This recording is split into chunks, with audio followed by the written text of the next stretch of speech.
has had a problem with blacks. The problem being she doesn't hire any blacks. She had no blacks in her campaign. She had no blacks in 14 years of organizing. All right, here at Seattle City Hall Thursday morning, there is an emergency press conference being led by Seattle's black community.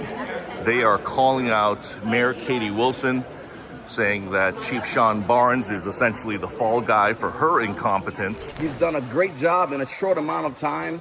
And so we need to understand that this African-American, this black and brown community is absolutely behind Chief Barnes. So we have more drama in Seattle. So just yesterday, Seattle pushed out its police chief, and now we have black people marching on City Hall, not because, he failed the city by not being there, but because he's black. That's the argument. Meanwhile, the mayor who fired him can't give a straight answer about anything. Today, we're going to break down what is going on in Seattle.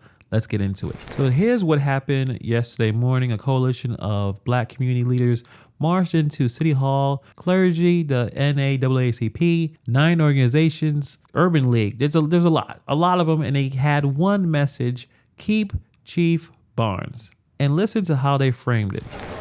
So I have asked her, what is her problem with blacks? She said she's working on it. And so we need to understand that this African-American, this black and brown community is absolutely behind Chief Barnes. Reconsider what you have done and to reverse it for the good of not the African-American and the black and brown community, but for the good of the greater Seattle area. So this mayor has had a problem with blacks. The problem being she doesn't hire any blacks. She had no blacks in her campaign. She had no blacks in 14 years of organizing. And as an African-American, it's a difficult moment when from Washington to Washington, D.C. to Seattle, highly competent, qualified black people are being purged. Black folks standing up for black folks. That is not a defense of his job. That's a defense of his skin color. Now, these people seem to be a bit confused about what's going on or who are the good people who are going to take care of this city. And they're trying to be really, really loyal to a man that isn't really loyal to them, considering that he didn't buy a home in Seattle. He makes about $370,000. He only had an apartment in Seattle. So this is the part that I'm really confused about. A good amount of people running Seattle's police leadership are black. I just feel the need to show you this image because they're complaining she doesn't hire enough black people and there's not enough black leadership. This is a picture of the leadership of the Seattle Police Department. Keep in mind that Seattle is 60% white, 6% black. And we've got 1, 2, 3, 4, 5, 6, 7, 8, 9, 10, 11 people on command staff. 1, 2, 3, 4, 5, 6 of the 11. 1, 2, 3, 4, 5, 6 of the 11. So more than half are black. And the rest are women, except one white guy.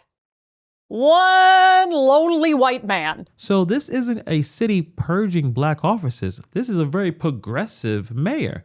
So firing one chief is not an attack on the black leadership. It's a personnel decision.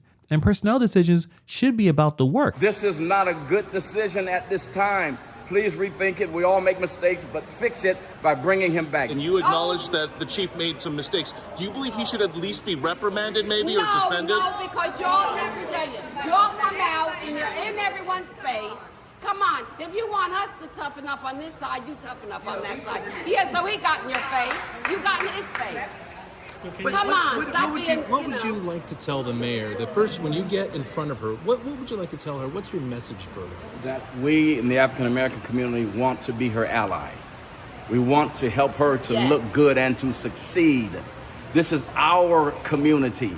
But here's the real question. What exactly are they fighting to keep? Watch how this man handles one fair question from a reporter just asking where the police chief was during a match. That's the chief they're fighting to keep. The man's losing it on camera over a question every taxpayer wanted answer. A man making $370,000 a year, and he can't take one question without flipping out, without crashing out. That's not race.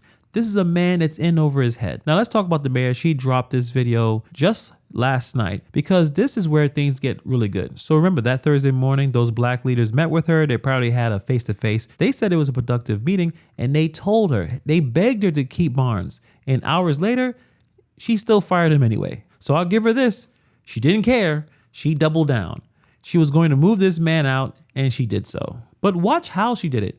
This is her official statement the moment she confirms her own police chief is gone. This afternoon, I received and accepted the resignation of Chief Barnes. I want to thank him for his service to the city. Chief Barnes came to Seattle with a genuine belief in community policing as a philosophy. He arrived with a clear vision of what a department grounded in trust and accountability could look like. He launched initiatives to bring the department closer to the communities it serves, including a neighborhood resource officer program and a monthly community conversation series. He cares deeply about this work and about this city. That dedication is genuine, and I wish him the best. So that's it. That's the whole thing. You can watch it again if you want to. What was the reason? Here's why I removed him. It's not here. It's all thank yous and moving forward. If he was that great, why did you fire him? She fired her police chief in the middle of a crisis. Remember, a mass shooting happened, 3 people are dead, and she couldn't give the city one straight sentence about why. She wants credit for making the tough call without ever having to explain the call. However, our after-action review of the city's communications with the public and the media revealed real gaps.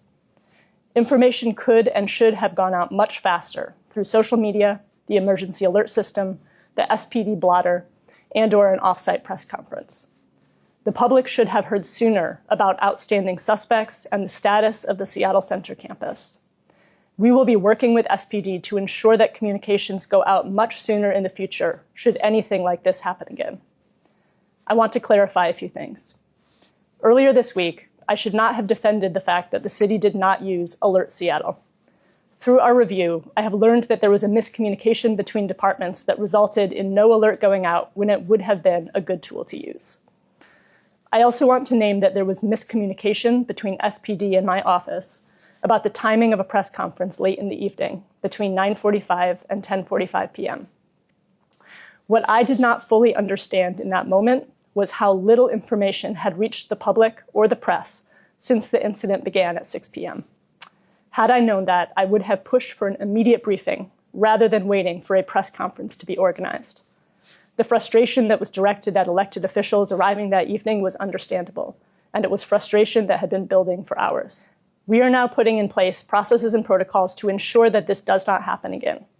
This includes updated SPD protocols for communicating with the media and the public, clearer coordination between departments, and stronger communication channels between my office and SPD. As we move forward, accountability applies to me, our systems, and every part of city leadership. Well, I have to give her credit for this press conference. That's more than most politicians will ever say. She didn't necessarily hide behind the department. She put her own name first, was saying about accountability applies to me, and admitted she was wrong to defend not sending that alert. So that's real. I'm not going to sit here and tell you that she dodged something when she didn't.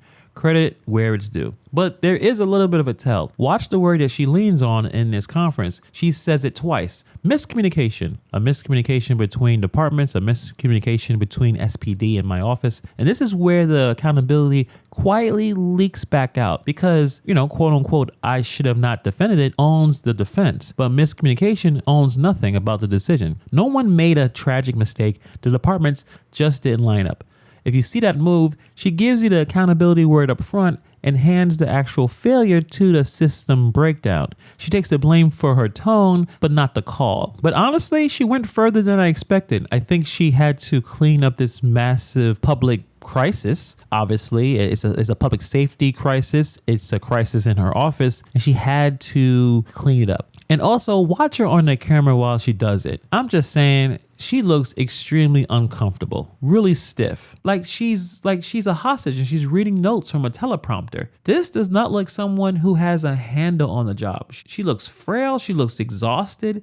This looks like someone learning in real time in front of the entire city. I mean, compare her to my mayor. I have to say, Mayor Mandami, you can say what you want about his policies, but the man can speak. He's sharp on the camera. He handles questions much better. I mean, he does the word salad thing, but it seems like his communication skills are infinitely better than Katie Wilson. That's why a lot of conservatives are afraid of Mandami because of his influence. But Wilson, her and Chicago Mayor Brandon Johnson are running a race for who is the worst mayor in America. And all this matters because being a mayor of a major city isn't a activist job. Activism and governing are two completely different things. Running a protest is not running a city. And right now it shows when you listen to Katie Wilson speak. She doesn't really infuse confidence. She doesn't inspire. I don't know how she even won. But again, I'm not there. I didn't vote for it. So where does this leave Seattle? Well, to me, more drama. You had a chief that basically traveled from Seattle to Chicago, almost flipped out on a reporter, and was in Dallas when that mass shooting rang out. He needed to go. That part is simple. But the people marching to save him made it about race, and I don't get it. Because the mayor turned right around and named another black leader right there. And you could bet on this. She's going to probably hire a black police chief. Seattle didn't elect a leader. They elected an activist who was learning on the job in real time on camera during a crisis. And a big city in the middle of gun violence problem does not have time for on-the-job training. But you get what you vote for. Let me know what you guys think about this story in the comments below. Thank you for taking time to watch this video. And I'll see you guys in the next video.